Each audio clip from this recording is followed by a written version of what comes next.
મારું નામ સાજન ભરવાડ છે। મારી જવાબદારી ગુજરાત પ્રદેશ ગૌરક્ષાની છે।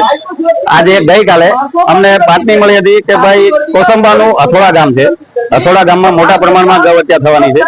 આ બાતમીના આધારે અમે સંપર્ક કર્યો પોલીસનો, એલસીબી નો સંપર્ક કરી એલસીબી ના માણસો અને અમારો એક ગૌરક્ષક સાથે રાખી ઘટના સ્થળે પહોંચતા હતા ત્યાં રસ્તામાં વિધર્મીઓ અને કસાઈઓએ રસ્તો આંતરી જીવલેણ હુમલો કરી દીધો, જેમાં અમારો ગૌરક્ષક જે સત્યપ્રકાશ યાદવ છે એને માથાના ભાગે ગંભીર ઈજા થઈ 15 થી 20 ટાંકા આવ્યા અને 2 પોલીસ વાળાને પણ મારવામાં આવેલા છે। એમાંથી એક પોલીસનો તો હાથ પણ તૂટી ગયો છે। આ જે ઘટના બની એ શરમજનક ઘટના છે સરકાર માટે પણ અને તંત્ર માટે પણ। જો પોલીસને ખાખીની વર્દી આપી છે, અક્ષરો આપ્યા છે, છતાં પણ જો તમે માર ખાવાના હોય તો તમારે ઘરે બેસી જવું જોઈએ। અમને ખાલી 15 દિવસનો સમય આપો, 15 દિવસનો। આ ગુજરાતના કસાયોને ઠેકાણે પાડી દઈશું। અમારા એક ગૌરક્ષકને ગંભીર ઈજા થઈ છે અને સિવિલ હોસ્પિટલમાં અત્યારે દાખલ કરેલો છે, પણ એને લગભગ હેમરેજ કીધું છે ડોક્ટરે, એટલે બીજી પ્રાઇવેટ હોસ્પિટલમાં લઈ જઈ રહ્યા છે। સાજનની વાત કરીએ તો કાયદો અને વ્યવસ્થાની વાત કરે છે, સરકાર ગૌ રક્ષાના માટેની વાતો કરે છે, હિન્દુ હિતની વાતો કરે છે, આને કઈ રીતે આ હુમલાને કઈ રીતે જોવા? કાયદો અને વ્યવસ્થાની વાતો જે ફક્ત ને ફક્ત કાગળ ઉપર જ છે, સ્પોટ પર અને જમીન લેવલે જે થવું જોઈએ એ થતું નથી। અત્યારે આખા ભારતમાં ઉત્તરાખંડ અને મહારાષ્ટ્ર 2 જ રાજ્ય એવા છે કે જ્યાં ગાયને રાજ્ય માતાનો દરજ્જો આપ્યો છે। આપણે ગુજરાતમાં 30 વર્ષથી ભારતીય જનતા પાર્ટીની સરકાર છે। હિન્દુત્વ અને ગાયનું પૂછડું પકડીને સત્તા પર બેઠેલી આ સરકાર જો બીજા રાજ્યોમાં ગાયને રાજ્ય માતા ઘોષિત કરી શકતી હોય તો ગુજરાતમાં કેમ નથી કરી શકતી? જો ખરા હિન્દુત્વ હોય, જો હિન્દુત્વનું પ્રમાણ આપવું હોય તો થોડા દિવસમાં ગાયને રાજ્ય માતાનો દરજ્જો આપો, નહીં તો અમે સાબિત કરશું કે ભાઈ તમે હિન્દુત્વ છો જ નહીં। મારું નામ જયભાઈ પટેલ છે, સુરત જિલ્લા બજરંગ સંયોજકની જવાબદારી ધરાવું છું। કઈ જગ્યાઓ પર ગૌરક્ષાના કામ માટે ગયેલા ગૌરક્ષકને મારામારી અને હુમલો થયેલો? સુરત જિલ્લાના કોસંબાના અથોડા ગામમાં ગયેલા સાજનભાઈ ભરવાડને બાતમી મળી હતી કે અથોડા ગામમાં મોટી સંખ્યામાં ગૌહત્યા થવાની છે। આ બાતમીના આધારે પોલીસને સાથે રાખીને અમારા ગૌરક્ષક સત્યપ્રકાશ યાદવ સ્થળ પર રેડ કરવા ગયેલા, પોલીસ પણ સાથે હતી। સ્થળ પર પહોંચે એની પહેલા જ ત્યાંના સ્થાનિક વિધર્મી અને કસાઈઓ સાથે મળીને એ લોકોને રોકીને પોલીસ અને ગૌરક્ષક ઉપર હુમલો કરી દીધેલો હતો। પોલીસ ઉપર હુમલાને કઈ રીતે થયો છે? ગૌરક્ષા ઉપર તો આડે જ્યારે બી હોય ત્યારે હુમલા થતા હોય છે, પણ પોલીસ બી આ વખતે ભોગ બની, એને કઈ રીતે મળે? તો પોલીસને સરકારે ખાખી આપેલી છે, કમરે હથિયાર આપેલું છે, એ આમ જનતાની સુરક્ષા માટે આપેલું છે।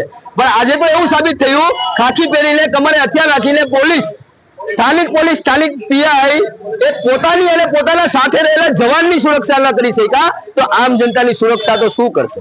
કાયદો અને વ્યવસ્થા બહુ સારી રીતે ચાલે છે ગુજરાતમાં એવું સરકાર કહે છે, તમે આ ઘટનાને કઈ રીતે જોયા છે? કઈ રીતે ગૌ હત્યાનો કાયદો, હું ખાલી ગૌ હત્યાના કાયદાની વાત કરીશ। ગૌ હત્યાનો કાયદો ખાલી ચોપડા પર જ છે। છેલ્લા 1.5 મહિનામાં ગુજરાતમાં અસંખ્ય ગૌ હત્યાઓ થઈ છે।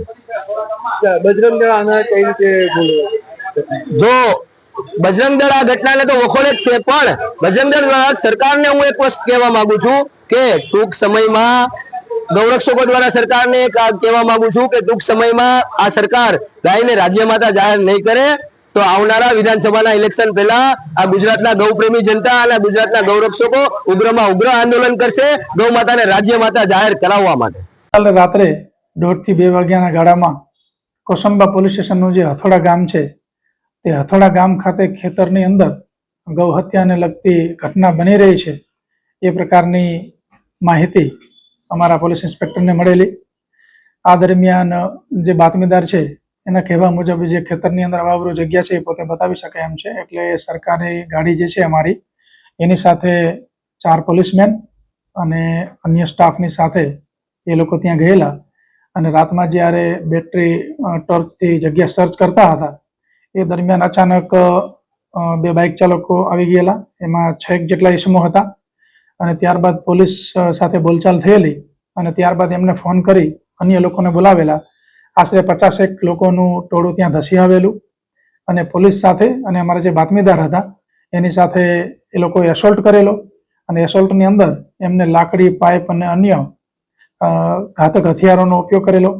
જે બાતમીદાર હતા એમને માથામાં અને પગમાં અને અન્ય જગ્યાએ ઇન્જરી થયેલી છે, એ પણ હાલ સારવાર હેઠળ છે અને જે પોલીસમેન છે અમારા એમને પણ હાથ ઉપર ઇન્જરી થયેલી છે, એ પણ સારવાર હેઠળ છે।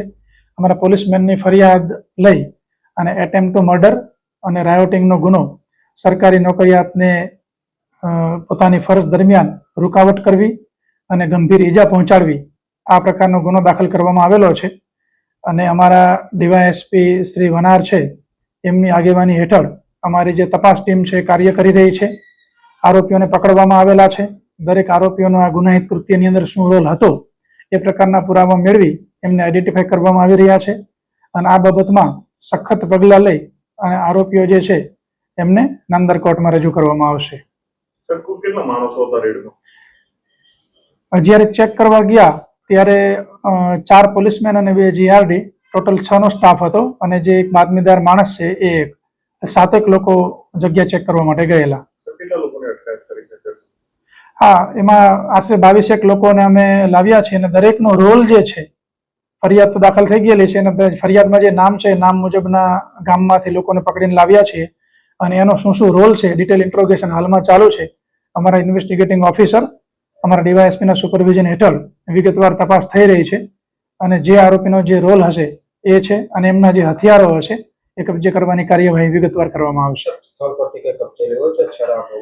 તો રાત્રે જે આ ઘટના બની ત્યારે જે એસોલ્ટ થયો એટલે ટોપ પ્રાયોરિટી એ હતી કે આરોપીઓ જે છે એને આઈડેન્ટિફાઈ કરવામાં આવે અને જેને ઇન્જરી થઈ છે એને પ્રાથમિક સારવાર મળી જાય.